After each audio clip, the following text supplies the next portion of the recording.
तूफ़ानी बारिश हुई। असीं सम्झूं था त हिकिड़ी अला पनाह जी आफ़तनुमा बारिश हुई ऐं तमामु घणो पाणी म्यूनिसिपल ॿोलाड़ी तोड़े भर पासे इलाइक़नि में जमा थी चुको।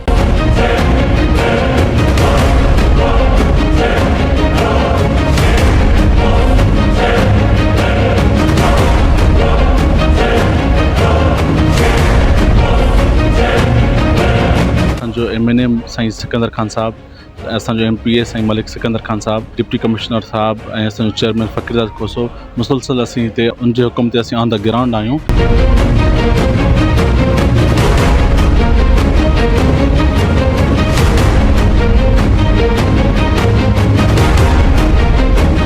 साईं जन जो इहो ई हुकुम आहे त जेतिरो जल्दी थी सघे हिन इलाइक़े मां पाणी निकाल करे माण्हुनि जी जेका बेचैनी आहे ऐं परेशानी आहे उहा ख़तमु कई वञे।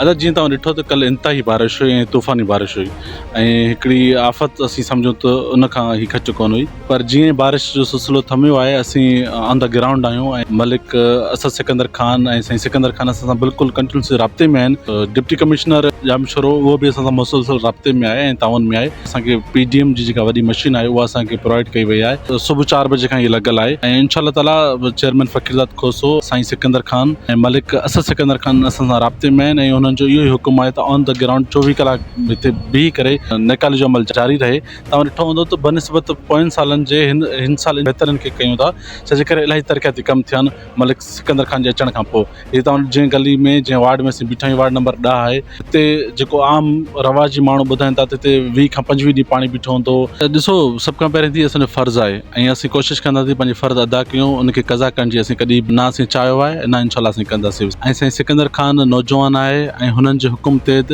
हिते जेके कम थिया आहिनि ऐं जेके असां जेके अपोज़िशन्स आहिनि उन्हनि खे उन लाइ हू कम ई जवाबु आहिनि। ऑन द ग्राउंड आहिनि। हिन टाइम बि 35 खां 40 करोड़ जा कम हलंदड़ आहिनि ऐं ॿिया कम अहिड़ा आहिनि सम्झो उहे थियण वारा आहिनि। मलिक सिकंदर खान साहब जो हिकिड़ो विजन हुयो त बुनियादी कम जंहिंमें ड्रेन ऐं वाटर सप्लाई ऐं उन ते असां फोकस रखियो आहे। उनजे करे जेका एप्रिशिएट आहे इहो सॼो क्रेडिट असल में असांखे न साईं सिकंदर खान ॾे वञे थो।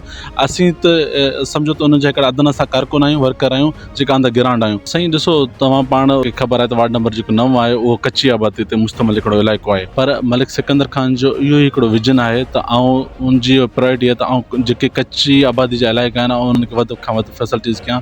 ऐं तव्हांखे ख़बर आहे हिन टाइम बि सभ खां वधीक तरक़ियाती कम उन कच्ची आबादी वारे इलाइक़नि में थियनि था पिया। नंढियूं मशीनूं आहिनि पाणी जी निकाली वारियूं, उहे हुते मौजूदु आहिनि। हीअ राति जो पहर आहे, तव्हां सभु दोस्त आहियो, मौजूदु आहियो, त असीं कंटिन्यूसली कल्ह जीअं बारिश बंदि थी आहे उन खां वठी करे साईं सिकंदर खान जे हुकुम ते ऑन द ग्राउंड आहियूं ऐं जेतिरो ताईं पाणी निकाली कोन थो थिए असीं मौजूदु हूंदासीं। पाणी क्लियर करे इंशाअल्लाह ताला पोइ पंहिंजे घरनि में रवाना थींदासीं।